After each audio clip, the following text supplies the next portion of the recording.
நீங்களும் சிறையிலேருந்து வந்திருக்கிறீங்க, சவுக்கு சங்கரும் சிறையிலேருந்து வந்திருக்கிறாரு, அடுத்த நாளே செந்தில் பாலாஜியும் சிறையிலேருந்து வந்திருக்கிறாங்க. செந்தில் பாலாஜி சிறைக்கு போவதற்கு சவுக்கு சங்கரும் ஒரு காரணம்னு சிலர் கருத்துலாம் தெரிவிச்சிருந்தாங்க. எப்படி பார்க்குறீங்க?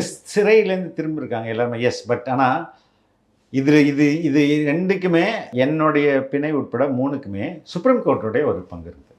ஓகே, சுப்ரீம் கோர்ட் நான் சிறையில் இருக்கும்போது கூட ஒரு முக்கியமான செய்தி வெளியிட்டாங்க.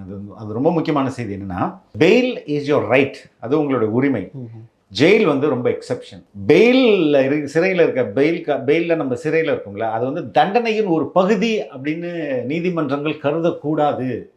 அவங்களுக்கு பெயிலில் விடுறது தான் சரி அப்படின்றது தான் உச்சநீதிமன்றத்துடைய அண்மை காலங்களில் எடுக்கிற அவங்க ஸ்டாண்ட். சந்திரசூட் வந்துட்ட பிறகு இதை ரொம்ப ஸ்ட்ராங்காக அவர் வலியுறுத்துறாரு. அதன் அடிப்படையில் தான் எல்லா குற்றங்களுக்குமே, பெரும்பாலான எல்லா குற்றங்களுக்குமே அது வந்து அப்படி தான் அது பார்க்கப்படணும் அப்படின்றாங்க.